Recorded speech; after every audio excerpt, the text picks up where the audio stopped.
نحمده ونصلي ونسلم على رسوله الكريم وعلى آله وأصحابه أجمعين. أما بعد فأعوذ بالله من الشيطان الرجيم.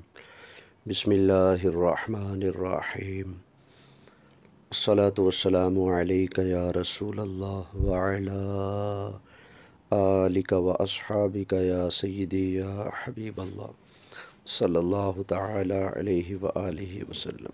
انتہائی قابل صد احترام سامعین ناظرین، ہفتہ وار سلسلہ سوال و جواب جو کہ پچھلے ہفتے طبیعت صحیح نہ ہونے کی وجہ سے نہ ہو پایا اور یہی طبیعت کے کچھ معاملات چلتے رہے، تو آج بھی جمعہ کا دن ہے اور مغرب کی نماز کے بعد یہ سلسلہ ریکارڈ ہو رہا ہے۔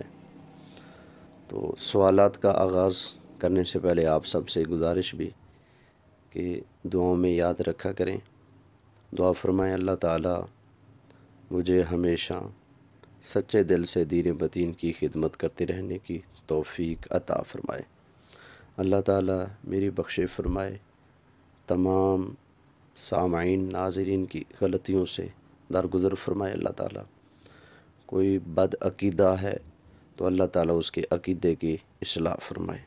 آپ کے سوالات کا آغاز کرتے ہیں۔ السلام علیکم ورحمۃ اللہ وبرکاتہ۔ میرا علامہ صدام حسین قادری امینی اختاری نائب علامہ سعید احمد اسد سے میرا یہ سوال ہے کہ حضرت محمد صلی اللہ علیہ وسلم نے غزوہ تبوک میں اپنا جو لشکر بھیجا، تو اس لشکر کے بارے میں آپ صلی اللہ علیہ وسلم مدینہ میں بیٹھ کے یہ حالات بتاتے تھے کہ کون اس وقت شہید ہوا ہے، کس نے کس کو قتل کیا، کون شہید ہو گیا، یہ نبی صلی اللہ علیہ وسلم بتاتے تھے۔ تو یعنی آپ صلی اللہ علیہ وسلم اس غزوہ میں شریک نہیں تھے ہوئے، تو جب نبی صلی اللہ علیہ وسلم اس غزوہ میں شریک نہیں ہوئے تو اسے غزوہ کیوں کہا جاتا ہے، یہ بتا دیں۔ وعلیکم السلام ورحمۃ اللہ وبرکاتہ۔ آپ نے سوال پوچھا ہے کہ غزوہ تبوک میں نبی کریم علیہ السلام تشریف نہیں لے گئے تو اس کو غزوہ تبوک کیوں کہتے ہیں؟ میرا خیال ہے آپ کی توجہ نہیں رہی۔ غزوہ تبوک میں تو نبی کریم علیہ السلام بنفس نفیس خود جلوہ فرما تھے۔ یہ بات ہے غزوہ موتا کی جس کے بارے میں آپ نے سوال کیا، اور جب صحابہ کرام علیہم الرضوان جہاد فرما رہے تھے تو اللہ کے پیارے محبوب صلی اللہ علیہ وآلہ وسلم مکہ شریف میں مدینہ شریف میں جلوہ فرما تھے، اور حضور علیہ الصلاۃ والسلام نے جنگ کے سارے حالات مدینہ شریف میں بیٹھے بیٹھے بیان فرما دیے۔ بخاری شریف کی حدیث اس پر موجود ہے، آپ پڑھ سکتے ہیں۔ باقی آپ نے یہ پوچھا کہ اس جنگ میں یعنی جنگ موتا میں نبی کریم علیہ السلام تشریف تو نہیں لے کر گئے تو اس کو غزوہ کیوں کہتے ہیں؟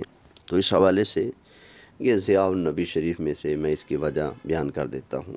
پیر کرم شاہ صاحب الازہری جلد 4 صفحہ نمبر 368 ضیاء النبی میں لکھتے ہیں کہ علماء سیرت اس جنگ کو جس میں نبی کریم علیہ الصلاۃ والتسلیم نے بنفس نفیس شرکت کی ہو غزوہ کہتے ہیں، اور جس جنگ میں خود شرکت نہ کی ہو بلکہ اپنے کسی صحابی کو اس لشکر کا سالار مقرر کر کے بھیجا ہو اسے سریہ کہتے ہیں۔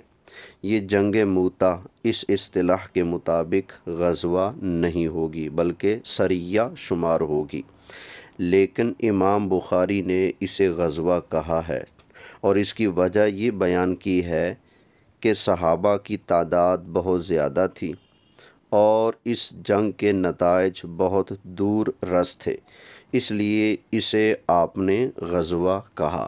تو یہ وجہ ہے اس کو غزوہ کہا جانے کی، وگرنہ جنگ موتا میں بنفس نفیس حضور علیہ السلام تشریف نہیں لے گئے تھے، حضور علیہ السلام مدینہ شریف میں جلوہ افروز تھے۔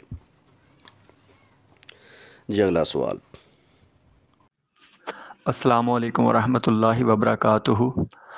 علامہ صاحب کیسے ہیں آپ؟ امید ہے اللہ تبارک و تعالیٰ سے کہ اس کے حبیب صلی اللہ علیہ وآلہ وسلم کے صدقے سے آپ خیر و عافیت سے ہوں گے۔ علامہ صاحب، درخواست یہ ہے کہ حدیث کی اقسام ہوتی ہیں جن میں ایک حدیث مدرج ہوتی ہے اور ایک حدیث مضطرب ہوتی ہے۔ حدیث مضطرب علی المتن، اس کی عربی ڈیفینیشن کیا ہے؟ اور حدیث مدرج، اس کی عربی ڈیفینیشن کیا ہے؟ کائنڈلی آپ یہ بیان فرما دیں اور شکریہ کا موقع دیں۔ وعلیکم السلام ورحمۃ اللہ وبرکاتہ۔ ڈاکٹر محمد جہاں زیب عالم صاحب، آپ نے سوال کیا ہے حدیث مدرج اور حدیث مضطرب کے حوالے سے کہ ان کی تعریف کیا ہے۔ میں فن کی کسی دیگر کتاب کی طرف نہیں جاتا کیونکہ یہ عوامی سوال و جواب ہوتے ہیں، تو اس لیے میں شرح صحیح مسلم کا مقدمہ جو قبلہ علامہ غلام رسول سعیدی صاحب رحمۃ اللہ تعالی علیہ نے لکھا ہے، اس میں سے اس کی تعریف پیش کیے دیتا ہوں۔ مدرج ادراج کا اسم مفعول ہے، کسی چیز کو کسی چیز میں داخل کرنا یا کسی چیز کو کسی چیز کے ضمن میں کرنا، یہ ادراج کا لغوی معنی ہے۔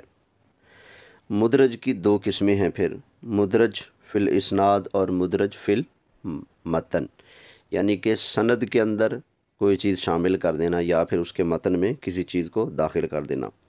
حافظ ابن حجر عسقلانی رحمۃ اللہ تعالی علیہ لکھتے ہیں، ما یقع فیہ المخالفۃ للثقات بسبب تغییر سیاق الاسناد فہو مدرج الاسناد، جس حدیث کی سند میں تغیر کی وجہ سے ثقات کی مخالفت ہو وہ مدرج الاسناد ہے۔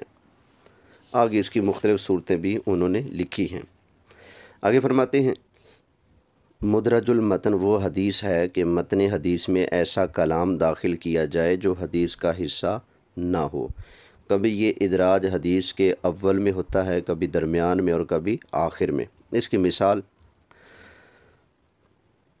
شعبہ نے محمد بن زیاد سے، انہوں نے ابو ہریرہ رضی اللہ تعالی عنہ سے روایت کیا ہے کہ رسول اللہ صلی اللہ علیہ وآلہ وسلم نے ارشاد فرمایا، وضو مکمل کیا کرو، وضو درست کیا کرو، ویل للاعقاب من النار، کیونکہ خشک ایڑیوں کے لیے دوزخ کا عذاب ہے۔ اس حدیث میں یہ جملہ کہ وضو درست کیا کرو، اس کو یہ رسول اللہ کا ارشاد نہیں، لیکن روایت یہ مدرج ہے، اس کے اندر یہ جملہ رسول اللہ صلی اللہ علیہ وسلم کا ارشاد جو کہ نہیں تھا، حضرت ابو ہریرہ کا ارشاد تھا، تو اس کو رسول اللہ کا ارشاد کہہ دیا، تو یہ مدرج فی المتن ہے۔ اس کی آگے وضاحت جو ہے، راوی خود اس کی تصریح کر دیتا ہے کہ اصل حدیث میں اتنا جو حصہ ہے وہ مدرج ہے، یا بعض ائمہ جو اس ادراج پر مطلع ہوتے ہیں وہ اس کی تصریح کر دیتے ہیں، یا وہ الفاظ ایسے ہوتے ہیں کہ نبی صلی اللہ علیہ وسلم سے ان کا صدور محال ہوتا ہے، یعنی یا تو راوی خود کہہ دیتا ہے یا پھر ائمہ حدیث اس کی وضاحت فرما دیتے ہیں، یا پھر وہ الفاظ ہی ایسے ہوتے ہیں کہ دل مانتا ہی نہیں کہ یہ رسول اللہ صلی اللہ علیہ وآلہ وسلم کا ارشاد ہوگا۔ آگے یہ حدیث پاک امام بخاری نے جو نقل کی ہے وہ سن لیجئے تو آپ کو پتہ لگ جائے گا، یہ ادراج ہے۔ لوگ پانی کے برتن سے وضو کر رہے تھے، حضرت ابو ہریرہ رضی اللہ تعالی عنہ ہمارے پاس سے گزرے تو میں نے سنا وہ کہہ رہے تھے وضو پورا کرو، کیونکہ میں نے ابو القاسم رسول اللہ صلی اللہ علیہ وآلہ وسلم سے سنا خشک ایڑیوں کے لیے آگ کا عذاب ہے۔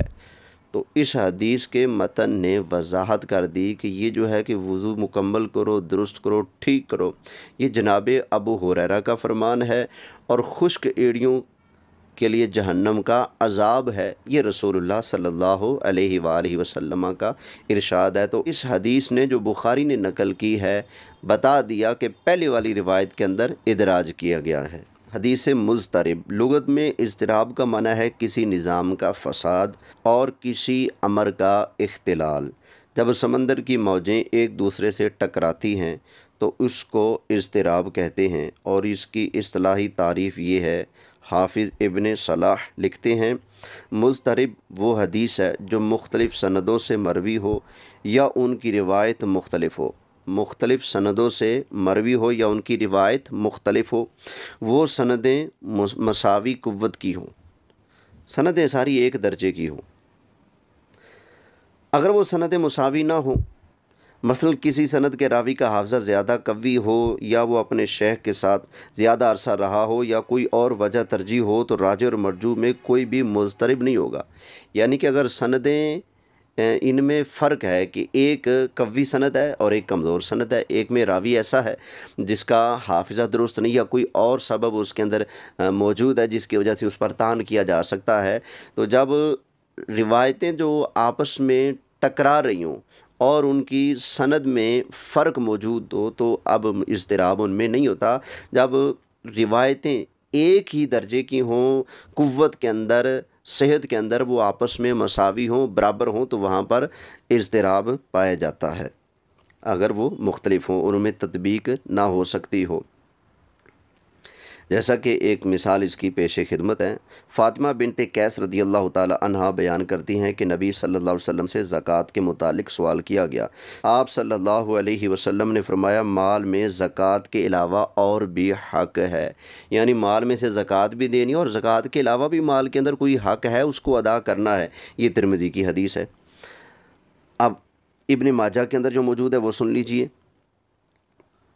اس کے الفاظ یہ ہیں کہ رسول اللہ صلی اللہ علیہ وسلم نے فرمایا لیس فی المال حق سوی الزکوٰۃ، کہ مال میں زکوٰۃ کے سوا کوئی حق نہیں۔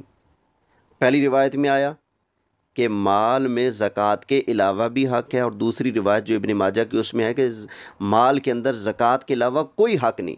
اب یہ دو روایتیں ان کے اندر اضطراب پائے جا رہے ہیں، آپس میں ٹکرا رہی ہیں، تو یہاں پر تطبیق ممکن ہی نہیں ہے۔ تو یہ اضطراب کی مثال میں نے آپ کے سامنے پیش کر دی ہے۔